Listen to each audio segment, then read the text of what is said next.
Last వీడియోలో మనం చెప్పుకున్నాం కదా మనకి డిసీజెస్ ఎందుకు వస్తాయి అనేసి.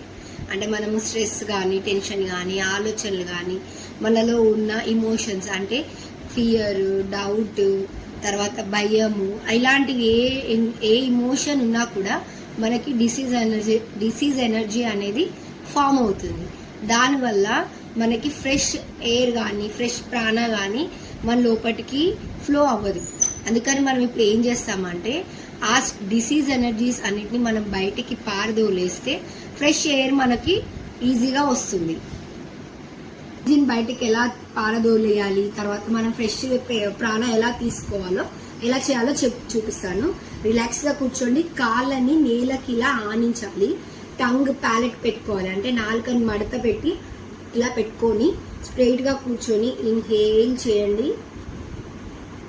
హోల్డ్, ఆపండి, ఎక్సేల్ చేయండి, ఆపండి, inhale, hold, exhale, hold. Inhale చేసేటప్పుడు మీరు ఫ్రెష్ ప్రాణ, ఫ్రెష్ ఎయిర్ మన లోపలికి వెళ్తుంది అనుకోండి, ఆపండి. ఎక్సేల్ చేసేటప్పుడు మన లోపల ఉన్న స్ట్రెస్ కానీ, టెన్షన్ కానీ బయటికి వెళ్ళిపోతుంది అనుకోండి. మళ్ళీ హోల్డ్ చేయండి, మళ్ళీ ఇన్హేల్ చేయండి, హోల్డ్. ఎక్సేల్ చేసేటప్పుడు మన లోపల ఉన్న ఆందోళన, ఆవేశము, ఆతృత ఇలాంటివన్నీ బయటికి వెళ్ళిపోతున్నాయి అనుకోండి. హోల్డ్, ఇన్హేల్ చేయండి, హోల్డ్. ఇలా కంటిన్యూగా ఒక 5 minutes వరకు చేశారనుకోండి, మీకు చాలా వరకు స్ట్రెస్, టెన్షన్ అనేది రిలీజ్ అవుతుంది. ఇలా మీరు రోజుకి ఒక 3 times చేశారంటే చాలా వరకు మీకు డిసీజెస్ నుంచి మిమ్మల్ని మీరు రక్షించుకోగలుగుతారు.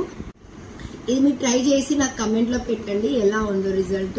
మరీ పెద్ద డిసీజెస్ కాకపోయినా చిన్న చిన్న హెడేక్, ఏదైనా బాడీ పెయిన్స్ ఉంటే తొందరగా తగ్గుతాయండి. డిసీజెస్ కూడా తగ్గుతాయి, కానీ టైం పడుతుంది. దానికి ఇంకా టిప్స్ ఉన్నాయి, మీకు మళ్ళీ ఇంకా వీడియోస్ చేసినప్పుడు పెడతాను. బాయ్.